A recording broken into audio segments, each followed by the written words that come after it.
Hello there, this week's episode is Glass Onion, which is a sequel to Knives Out. Different cast, except the same inspector. So Daniel Craig reprises his role, he's the same character. He's going to investigate a new crime, a new investigation on a new family. So yeah, I loved Knives Out. If you haven't seen it, I recommend it. It's one of my favourite, maybe it's my favourite whodunit storyline. So basically, there's a rich family.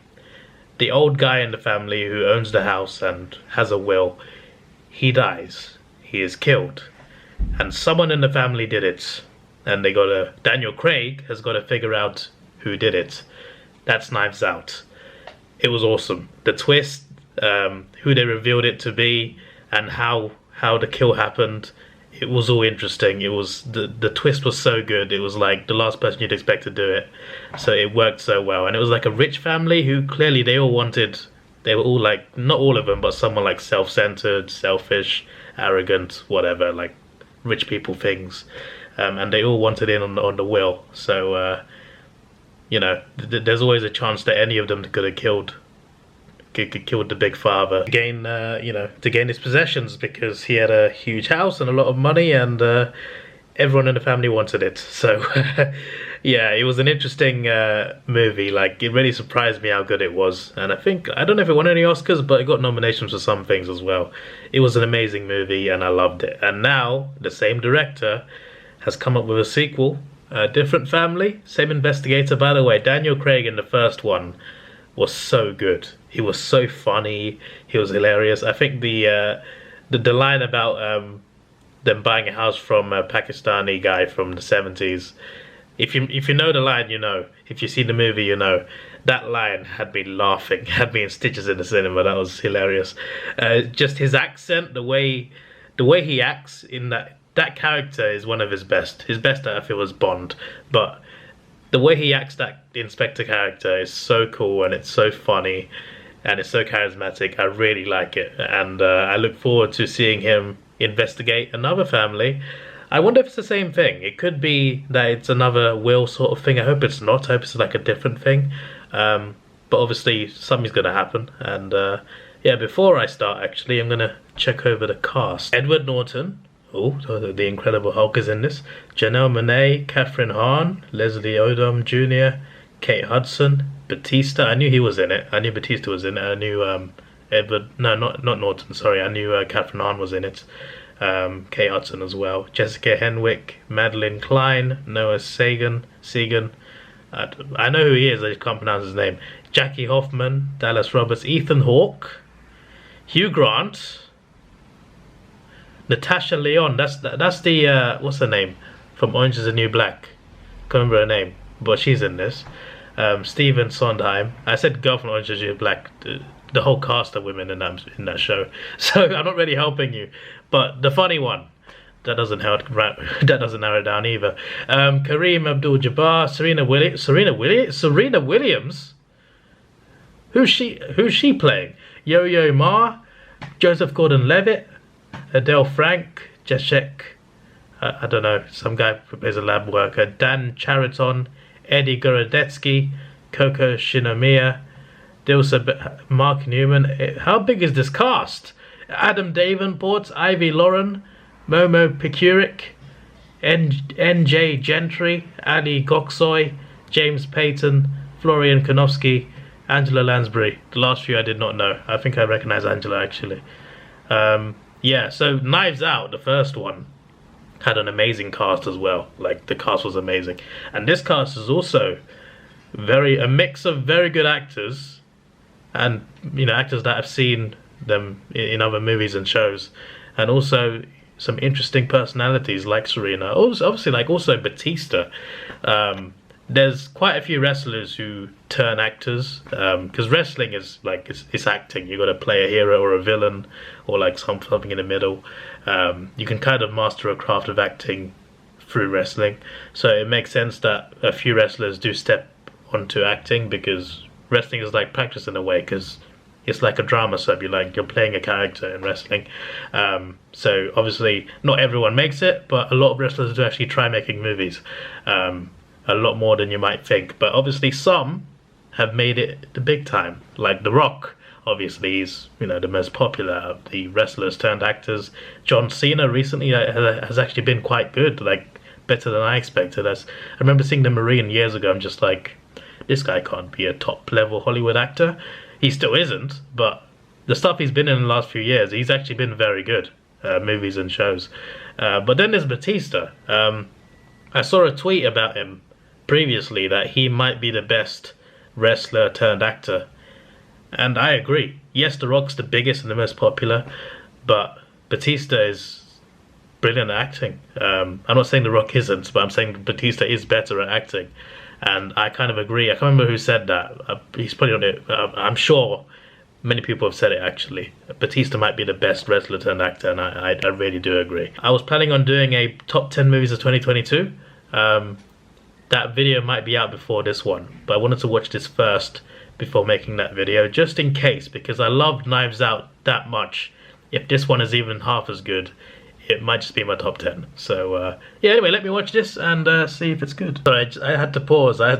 Among Us, the game Among Us, has made it into this movie. Daniel Craig's character is playing Among Us, and he's on a live call with 4 other people he's playing with. There's an old lady, an old man, a bald guy, and the woman from Orange Is the New Black. They're all playing Among Us online. Among Us has made it. Okay, so this mystery, there's a bunch of people. I think it's like 3, 4, 5 or 6. There's a handful of people who are in some way connected. They have different lives, completely different lives, but they're connected to this guy Miles, who's a billionaire. They've been invited to his yacht in Greece, where they're going to solve his murder. And I don't know, like, what. Let me get more context. Alright, so it's 5 characters. They're all connected to Miles in some way. They're all like friends with him, and every year he does this reunion thing, some extravagant thing where he invites them all out. But this year's different because apparently they're gonna solve his murder. I don't know, that's what it said on the note that they all got. But they've all, like, without hesitation, they've all come to this meeting, so you know, clearly they're really close with him. And Daniel Craig's been invited as well, and he's never met Miles, he's never met the billionaire, so I'm just very intrigued by that. I'm still confused though, because like, is Miles dead or not? And if he is, does someone get his money? And what do they mean, solve his murder? Like, is it someone else? Is it not one of this group that's killed him? Is there another group and one of them killed? I mean, I'm gonna find out. So there's a newcomer, his ex, Miles' ex, who he divorced and she got nothing. She's also been invited to this trip. Interesting. So Miles is alive. By the way, the Incredible Hulk is, I mean, not the actual Hulk, but the guy who played him is, he is the main, he's the billionaire. So it turns out Daniel Craig, the detective, was not invited. So someone invited him because he got the same invitation. You got to solve some puzzles and you get an invite. And all these 5 characters did it. Only 5 boxes were made. Daniel Craig got one. He got one and he got the invitation. Which means, I guess, one of the 5 sent one to him to get him involved? I don't know. That's interesting. That's interesting. What I'm assuming is Miles died. They got to figure out who did it. I mean, he says it's a game. It's a game about who killed him. His murder mystery. It's a game, apparently, but something more sinister is afoot, surely. I'm confused, but very intrigued, that's for sure. Also, I mentioned how I love Daniel Craig's character. One of the best things is his accent. I don't know what it is about the accent, but it's so funny to listen to. So Miles, the billionaire's ex-wife, has revealed some details. So he has helped all of these 5 people. Not Daniel Craig, but all these 5 friends. He has helped all of them in some way using his money and power. So one's like a political person, he's funded their campaigns. One's a streamer, he's funded their YouTube. that's Batista. One's a scientist. The point is, like, they all have their own careers, their own lives, and Miles the billionaire has funded something good about their lives. But all these people, according to the wife, the ex-wife, are willing to stab someone in the back just to keep what they have, in her own words. So this is interesting, because I think we've already seen, like, there are a couple characters who don't really like Miles as much as Miles might think. You know, they're like, clearly there's some sort of tension between them. It's not like everyone loves Miles.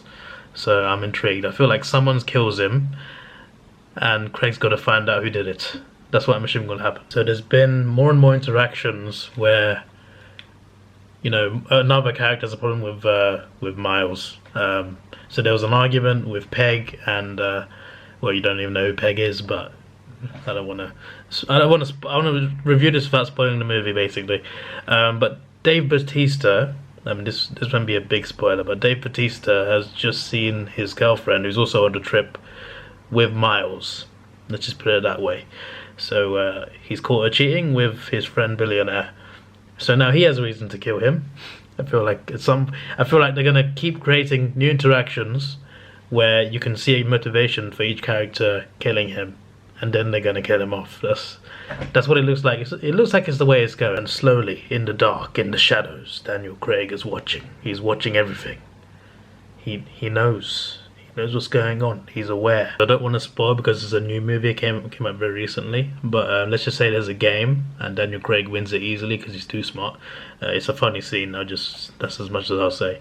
But basically, he's warned the billionaire before. I mean, I'm guessing he's going to die, because they're teasing it this whole time. Maybe he doesn't, maybe that's a twist.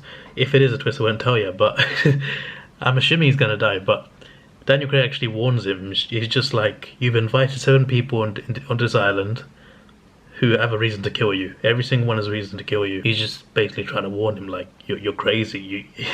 Why have you done this? Because everyone who is invited, apart from Daniel Craig, there's the detective, everyone else, all the other 7 people will have a motivation to kill Miles, the billionaire. So yeah, I'm intrigued to see where this goes.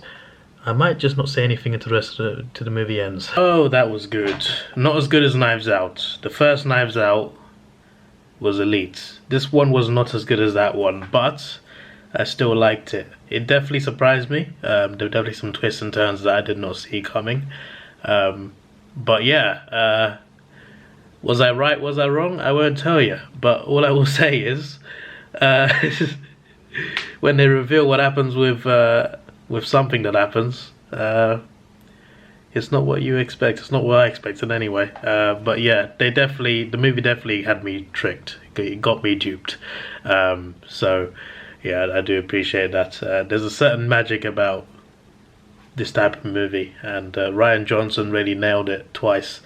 Again, this isn't as good as the last one, but still very good in its own right. And yeah, in general, like, every actor played the character so well as well. So yeah, Daniel Craig, entertaining as always. And the way it ends is very different to the way Knives Out ends.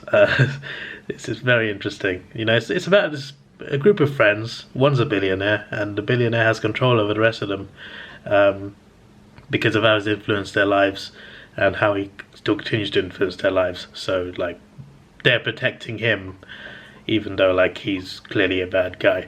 And inside of all this, there's a murder mystery, and in comes Daniel Craig. There's a certain character there's a big twist with, not regarding a death, but there's a certain twist with a certain character. I'm not going to say much else. It doesn't really help you. But there's a lot of twists. I feel like they kind of overdo the amount of twists there are. There's a lot of twists. There were quite a few in Knives Out as well, but like, I feel like in this one they're just like, yeah, let's twist it again every 5 minutes. But I do like the sort of movies where they show you context, so you see the movie and then they flash back to events that you missed during the movie, and then it starts to connect all the dots, and you're just like, oh, so he will, oh, I see. you get a long scene where it reveals a lot of the behind the scenes things of what was going on before you actually get the reveal of what actually happened.